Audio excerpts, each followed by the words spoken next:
One of the common questions we get in the comment section of this channel is, are you rich yourself? This question makes a lot of sense since we talk a lot about money on this channel. If I talk a lot about money and entrepreneurship, it does make sense that someone wants to know if I'm rich, right? Well, the answer to that question is this. I'm rich according to my definition of wealth, and that raises another big problem. For example, what is the definition of wealth and who is rich? I need to tell you a story to reveal what I think about this subject. You see, when I was growing up as a boy in a poor household, I noticed that most people are slaves of money because they do what they hate several hours per day and still don't have any money. So I decided that I was going to try and be a free man. Then, my definition of financial prosperity becomes, do what you extremely love and earn a little more than enough to take care of your needs. I achieved this goal when I was around 30 years old. Now, the problem you might have with me is to want to know how many millions is my net worth. But don't bother yourself about that, as it doesn't matter to me at all. What matters to me is to have more than enough money to take care of my needs and to do what I extremely love doing. And by that standard, I'm wealthy. Now that you know that I'm wealthy, how did I do it and what sacrifices did I make to achieve my dreams? That's what I'll be sharing with you in this video.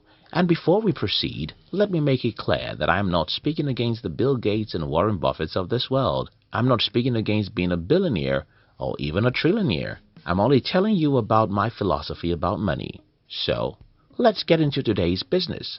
Books are boring. So are herbs. I'm a Nigerian, and I grew up in a village. In the village where I grew up, whenever you're sick, the default medicine is a herb. I don't know which part of the world you are, or whether you even know what herbs are, but it's simply the mixture of various leaves that are believed to have medicinal values. Needless to say, herbs are usually very bitter. But whenever you're sick, you have to take herbs so that you could recover from your malaria or any other illness. For most of us who are adults, books are the perfect representative of the herbs because books are boring. For me, the first sacrifice I made when trying to become wealthy is that I read a lot of books. Reading books has a way of changing the way you see the world and what you think is possible. Between the ages of 17 till 30, I read hundreds of books about entrepreneurship, money, human relationship, psychology, marketing, public speaking, and a lot more. Even today, I read one book every week because my life depends on God and books. Growing up in a community where poverty is everywhere, it was my reading habit that made me believe in the possibilities that I wasn't seeing around me. Herbs are bitter, but they heal sicknesses. Books are boring, but they change lives. Read books if you want to change your life. Yes, it's not easy to read, especially in the world where there are too many interesting things going on social media. But that's why I call it a sacrifice. Go against the norms. Immediately as I started reading, the way I saw the world started changing, and the way I thought started changing. I no longer believed in what most people believed, and because of that, I became the black sheep of my family. If you want to go far in life, you must have the courage to go against what most people believe is right. For example, everybody in the community where I grew up believes that the best goal to pursue as a young person is to figure out how to get a job in a big company.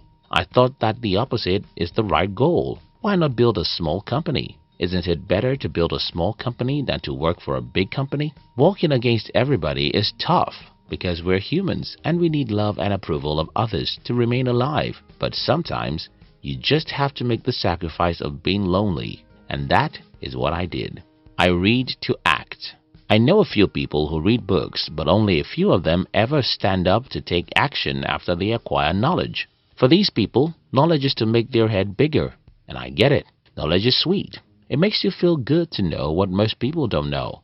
And it's even sweeter if you can find a few people to argue with to prove that you have deep insights. But it's a waste of your time. For me, I learned not to know, but to do. I don't know any single human who is as proactive as I am when it comes to getting out and trying things. Yes, I don't know anyone who fails as much as I did too, but that's the sacrifice I'm talking about. If you want to play safe, you can do that by following the tested formula. But I assure you that you'll never achieve anything extraordinary until you dare to take action. Would you fail? Absolutely yes.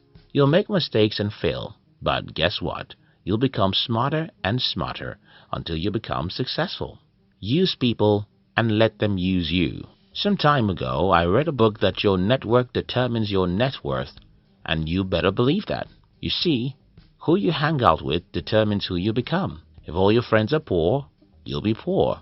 And I don't want to interpret this to mean monetary poverty. Instead, I mean ambition poverty. If your friends don't think big, if they don't have a positive view about life, if they complain or make excuses, don't deceive yourself to believe that you can be their opposite, because none of us can.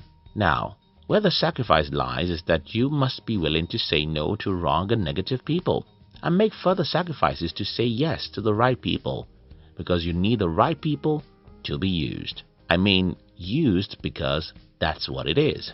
You must have people around you whose knowledge and experiences can be useful for you as you move through the difficult journey of life, and you have to be conscious about making these people your friends and keeping them. This requires sacrifices. You'll have reasons to give up. Don't. I love to tell people that I failed in the business world for 8 years because that's a crazy thing to imagine. I mean, 8 bloody years of struggle, 8 crazy years of rejection, 8 terrible years of mistakes and failures. But I was too stupid to turn back. If this is not a sacrifice, I don't know what else is. But that's what you have to do to achieve your dreams. I have no doubt you'll have reason to give up. Life will maltreat you. Life will crush you. Life will frustrate you. Life will nearly disown you. Your ability to hang there and keep fighting is the only asset that will make you win. In summary, let me encourage anyone out there who is trying to achieve something worthwhile with their life. Be a warrior and learn the rules of the game you're playing. Make a sacrifice to read and learn. Say no to the TV and social media if need be. Say no to useless meetings and parties if need be. And when you learn, you'll be courageous enough to take action. Yes, the next thing that will happen when you take action is that you'll make mistakes and fail. You can cry, but never give up. Don't forget, life won't give you anything until it gets you to pay for it. If you like this video, you might like to join our new motivational channel. We call it Hunt TV. Look at the description box to join the Hunt TV. We love you.